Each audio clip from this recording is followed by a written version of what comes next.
کتنا بڑا فیلئر مانتے ہیں مدنی صاحب آپ کے، اگر پاکستان سے آتنکوادی اندر تک گھس کر آئے اور وہ بھی کشمیر جیسی جگہ جہاں ہر 1-1.5 کلومیٹر کے دائرے میں چیکنگ ہوتی ہے، وہاں کتنا بڑا آپ مانتے ہیں کہ لیپس ہے یہ؟ میں سب سے پہلا بیان میرا آیا تھا، میں نے یہ بات کہی تھی کہ یہ بات سوچنے کی ہے کہ آتنکوادی وہاں پہنچے کیسے۔ کشمیر وہ جگہ ہے جہاں قدم قدم پر چپے چپے پر آپ کو فوج کا آدمی ملے گا، ریوالور یا بندوق لیے ہوئے۔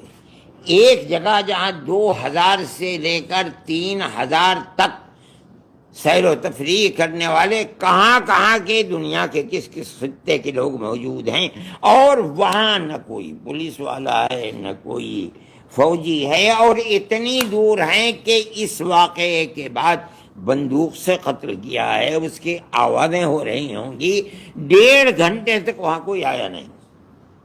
میں سمجھتا ہوں کہ گورنمنٹ کو اس پر بھی نظر کرنی چاہیے، واقعہ کیا ہے۔ یہ تو گورنمنٹ کی پالیسی ہے نفرت کی، اس لیے وہ یہ کر رہے ہیں، ورنہ یہ نہیں ہونا چاہیے تھا۔ اپنے ملک کے اندر امن و امان کو قائم رکھنا چاہیے۔ جو لوگ ایسا کر رہے ہیں وہ مجرم ہیں۔ آج ہم جانتے ہیں، ہم مسلمان ہیں، ہم اپنی زندگی کو گزار رہے ہیں ملک کے اندر، جس چیز کو بڑھاوا دیا جا رہا ہے وہ چیز ملک کے لیے، خود ان کے لیے بھی تباہ ہے۔ آج نہیں ہوا ابھی تک، لیکن اگر یہ نفرت کی سیاست کا دروازہ کھلا رہا، دیکھ لیجئے گا۔ میں تو بوڑھا آدمی ہوں، کئی دن زندہ رہتا ہوں، لیکن ایسا دن آ جائے گا اگر یہ نہ رکا کہ سانس لینا میرے لیے، آپ کے لیے، ہندو کے لیے، مسلمان کے لیے مشکل ہو جائے گا۔ تب دنیا کھڑی ہوگی کہ بابا مصیبت سے ٹلو، کسی طرح ہٹاؤ انہیں۔ کیسے زندہ رہے گا ملک؟ سوچنا چاہیے، سمجھنا چاہیے، اور اسلام کے دروازے کھلے ہوئے ہیں۔ قرآن کی تفسیر اور بیاکیا کی جتنی کتابیں دنیا کے اندر ہیں، دنیا کے کسی مذہب کی بیاکیا میں اتنی کتابیں نہیں ہوں گی، اور ہر زبان کے اندر ہے۔ پڑھو، دیکھو کیا لکھا ہوا ہے اس کے اندر۔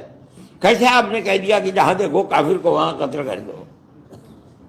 بڑی عجیب بات ہے۔ مولانا پہلگام کے بعد سے مسلمانوں کو جگہ جگہ جو نشانہ بنایا جا رہا ہے، غلط ہے۔ آگرہ کا معاملہ ہوا، نینی تال کی مسجد کا ہو گیا، ایک مسلم پولیس والا ہے اور وہاں کو پٹائی اس کی کر دی گئی ہے، تو اس طرح کی چیزوں کو آپ کیسے دیکھتے ہیں؟ میں سمجھتا ہوں یہ تو گورنمنٹ کی پالیسی ہے نفرت کی، اس لیے وہ یہ کر رہے ہیں، ورنہ یہ نہیں ہونا چاہیے تھا۔ اپنے ملک کے اندر امن و امان کو قائم رکھنا چاہیے۔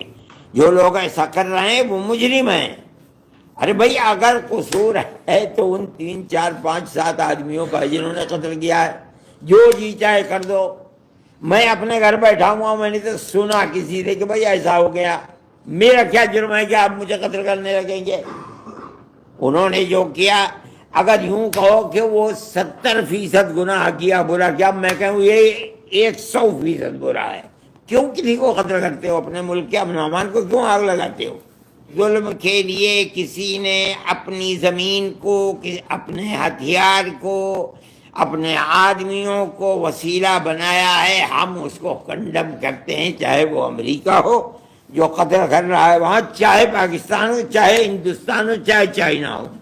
ظلم تو ظلم ہے، ہم اس ظلم کو قبول نہیں کرتے۔ لیکن اب یہ پانی جو بند کیا جا رہا ہے، یا جیسے ہندو کا معاملہ ہوا، آپ کو لگتا ہے ایسا کہ یہ اتنا ایزی ہے، آسان ہے کہ پانی روک دیجئے؟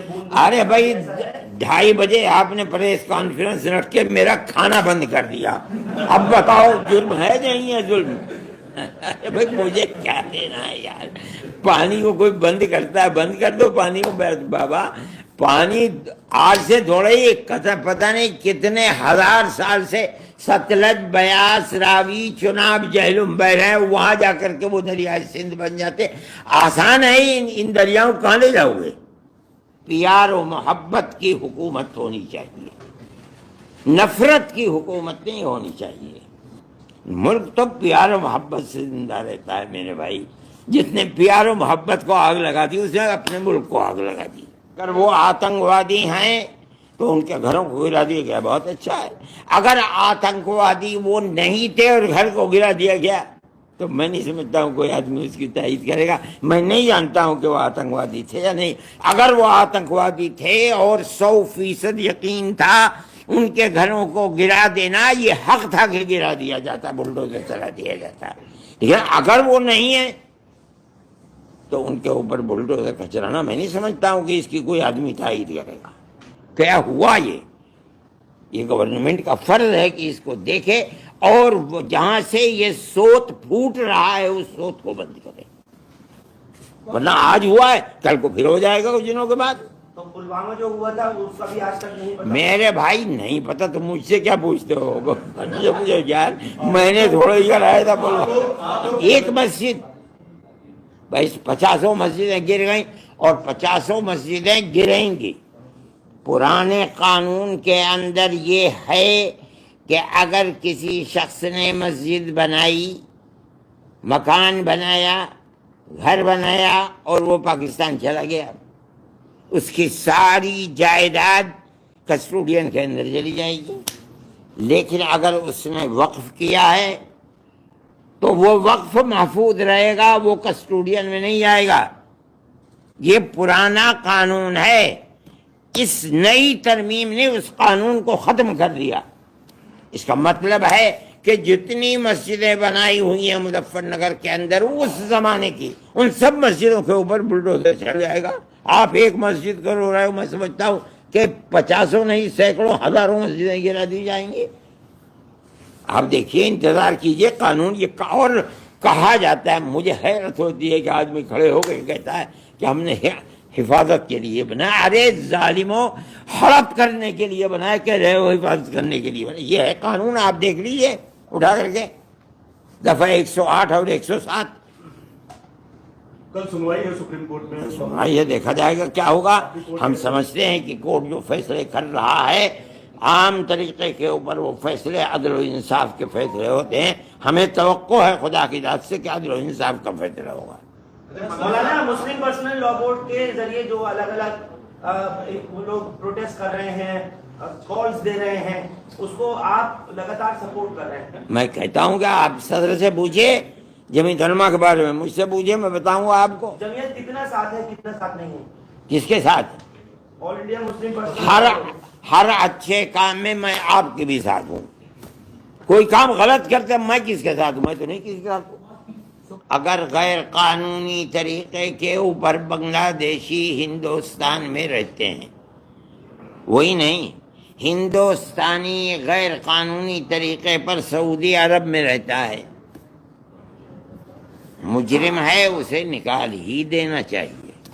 لیکن وہ یہ کہتے ہیں کہ ہم بنگلہ دیشی نہیں، ہم بنگالی ہیں، ہماری زبان بنگالی ہے. چلو ہم تمہیں ملا دیں گے، دکھلا دیں گے. اگر ثبوت ہے کوئی کہ یہ بنگلہ دیشی آئے تھے، ویزا لے کر کے آئے تھے، یہاں رہ گئے، گورنمنٹ کے پاس ثبوت ہے، گردن پکڑ کے دھکا دے کے نکال دو.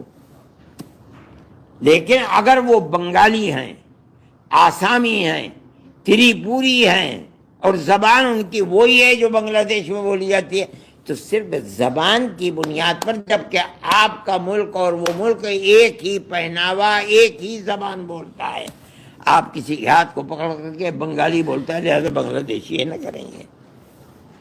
ہم اس کے ساتھ نہیں. اگر وہ بنگلہ دیشی ہیں اور واقعتاً بنگلہ دیشی ہیں، آپ دھکا دے کے نکال دیجیے، ہمیں کیا اس سے لینا دینا ہے. یہ بھائی بڑھنے والا دنیا میں مذہب اسلام ہی ہے. اس کو کس طرح روکا جائے؟ ساری دنیا اس کے لیے اسباب فراہم کر دے. اسلام کی اس بڑھوتری کو روکا کس طرح جائے؟ یہ ایک سبب ہے اس کے روکنے کا کہ اسلام امن و امان کی جگہ قتل و غارت گری پھیلاتا ہے، ورنہ اسلام نہیں کرتا یہ بات. آخر کیا بات ہے کہ جہاں کوئی معاملہ ظلم کا ہوتا ہے اسلام کی طرف لگا دیا جاتا ہے. اسلام کی تصویر کو پیش کیا جا رہا ہے کہ اسلام ایک ایسا مذہب ہے کہ جو کافر کو قتل کرنے کے لیے کہتا ہے، بلا وجہ کسی کو قتل کر دیتا ہے، دہشت گردی کی تعلیم دیتا ہے. کیوں ہے اسلام ایسا مذہب؟ بھائی کیوں نہیں ہے سکھ مذہب ایسا؟ کیوں نہیں ہے جین مذہب ایسا؟ کیوں نہیں ہے بدھسٹ سے؟ کیوں نہیں؟ ساری دنیا کے مذاہب میں تنہا ایک اسلام ہے. اس لیے کہ ساری دنیا کے لوگ اپنے دھرم کو چھوڑ کر جس دھرم کے اندر آ رہے ہیں، امریکہ کے اندر، یورپ کے اندر، وہ صرف ایک مذہب ہے اسلام. ساری دنیا اس چکر میں ہے کہ اسلام کی تصویر کو اتنا خراب کر دو کہ یہ جو بڑھوتری کا سلسلہ ہے اسے ختم کر دیں. وہ بڑھوتری کا سلسلہ تو بند نہیں ہو رہا یار. میں اشتعال انگیزی کو اور لڑائی کو مسئلے کا حل نہیں سمجھتا. دیکھیے میں لرزتا ہوں جب یہ بات آتی ہے کہ دونوں ملکوں کے اندر لڑائی ہوگی. گھبراتا ہوں. دونوں ملک کی ایٹمی طاقتیں ہیں. پاکستان کا ہندوستان سے کوئی مقابلہ نہیں ہے. اگر وہ یہ محسوس کرے گا جنگ ہو جائے اور جنگ میں یہ محسوس کرے گا کہ میں ختم ہو رہا ہوں تو مرتا کیا نہ کرتا. مجھے اس وقت سے ڈر لگتا ہے. اس لیے میں جنگ کا مخالف ہوں. لیکن کرنے والوں کو شوق ہے بھائی جو جی چاہے کر لو. میرے ہاتھ میں تو ایک ریوالور بھی نہیں ہے, تنکا بھی نہیں ہے جس سے آپ کے ہاتھ میں ریوالور ہے. توپ ہے, آپ مار لو توپ اٹھا کر کے. لیکن حل نہیں ہے. اور کتنی جنگیں پاکستان کی ہو چکے ہیں یہ بتائیے کیا حل نکلا علاوہ بربادی کی کوئی چیز ہے؟ جس دن جنگ ہوگی ہندوستان کے پیسے کی قیمت زمین پہ آ جائے گی. میں نہیں سمجھتا ہوں. میں اس دن سے ڈرتا ہوں اور خدا سے دعا کرتا ہوں کہ اے اللہ جنگ نہ ہو ورنہ تباہی آئے گی ملک کے اندر. میں جانتا نہیں ہوں یہ آپ کہہ رہے ہیں, میں آپ کی تصدیق کرتا ہوں. آ سکتا کھڑے ہو سکتے ہیں وہ, لیکن حماس جن حالات سے گزر رہا ہے وہ بھی دنیا کے سامنے ہے. کس طرح امریکہ کے بنے ہوئے بم سے کس طرح بمباری حماس کے اوپر اور فلسطینیوں کے اوپر ہو رہی ہے یہ بھی ساری دنیا کے ساتھ ہے. ہو سکتا ہے آدمی ڈوبتا ہوا تنکے کا سہارا لیتا ہے. ہو سکتا ہے انہوں نے پاکستان کا سہارا لیا ہو. پاکستان کا سہارا ہو سکتا ہے چین کا سہارا لینے لگیں, ہو سکتا ہے روس کا سہارا لینے لگیں. میں نہیں کہتا ہوں, لیکن میں ایک بات کہتا ہوں کہ جس بے دردی کے ساتھ تباہ کر دیا گیا, بھائی میں تو تاریخ میں دیکھتا نہیں ہوں کہ کسی ملک کے رہنے والوں کو اس طرح برباد کیا گیا ہو جس طرح فلسطین کے رہنے والوں کو برباد کیا جا رہا ہے. اور بڑی طاقتیں دیکھ رہی ہیں. اور میں ان طاقتوں کی, عرب طاقتوں کی یہ سوجھ بوجھ کی بات سمجھتا ہوں کہ یہ اس جنگ کے اندر شریک نہیں ہوئے. اور اگر خدا نخواستہ یہ شریک ہو جاتے تو ساری یہودی اور عیسائی طاقتیں مل کر کے جس طرح فلسطین کو برباد کیا اسی طرح دبئی, ابو ظبی, قطر, بحرین, سعودی عرب کو بھی اسی طرح برباد کیا. بہت سے پاکستانی خواتین جو شادی ہو کر بھارت آئیں, ان کی کسی کے بچہ 6 مہینے کا, کسی کا 11 مہینے کا. ہم نے ایسی بھی تصویریں دیکھی اور کور کیا ہے کہ دودھ پلاتی ماؤں کو واپس جانا پڑا. یہ ملک کا قانون ہے. قانون جو کہتا ہے اس کو پکڑنا چاہیے. اگر قانونی ان کا حق یہاں رہنے کا نہیں تھا تو ان کو الگ کر دینے میں کوئی حرج نہیں ہے. اگر قانونی حق تھا تو ان کے ساتھ رعایت ہونی چاہیے. اگلا ہم کیا کریں گے؟ آپ نے طلاق کے مسئلے کے اوپر اسلام کے قانون کے خلاف پیدا کر دیا. ہم کیا کریں؟ آپ نے بابری مسجد کا فیصلہ باوجود کہ جو کہ 70 سال تک ہم نے لڑا, آپ نے کہہ دیا کہ مسجد اپنی جگہ بنی ہوئی ہے. یہی تو ہم نے 70 سال تک لڑا ہے. جب یہ علماء لڑ رہی تھی اکھاڑے کے ساتھ, وہ کہتے تھے کہ یہ رام جنم بھومی ہے, ہم کہتے تھے رام جنم بھومی نہیں ہے. سپریم کورٹ کہہ رہا ہے رام جنم بھومی نہیں ہے, اپنی جگہ مسجد بنی ہوئی ہے. اس کے باوجود آپ نے بابری مسجد دے دیا کھڑے کو. حق ہمارا تھا, دے دیا. ہم خاموش ہیں. لیکن میں بھی مروں گا اور دنیا کا ہر آدمی مر جائے گا. کل کو آنے والا یہ کہے گا کہ مسلمان کی جگہ کے اوپر مسجد دے دی, چھین لی مسلمان سے. ہم نے کیا کر دیا؟ ہم تو کچھ بھی نہیں کر پاتے ہیں. مسجد اس جگہ تھی جہاں بابر نے مسجد بنوائی تھی, وہ ہماری مسجد تھی. اور مسجد بنانے کے لیے ہم گورنمنٹ سے بھیک مانگے کہ تم ہمیں زمین دے تو ہم بنائیں گے. ہمارے اندر طاقت ہے, ہم اپنے پیسے سے خریدیں گے اور اپنے پیسے سے مسجد بنائیں گے. ہم کیوں دوسرے کا اپنے اوپر احسان دیں؟ ہماری اتنی مسجدیں بنی کہ گورنمنٹ بناتی ہے ان مسجدوں کو. لیکن 5 ایکڑ کی یونیورسٹی اور کئی چیزیں بنانے کا, ارے آپ جنت آسمان سے لے کے بنا دو اور ایک حصے میں جہنم بنا دو, چولہے بھاڑ میں جائے, ہمیں کیا لینا ہے اس سے؟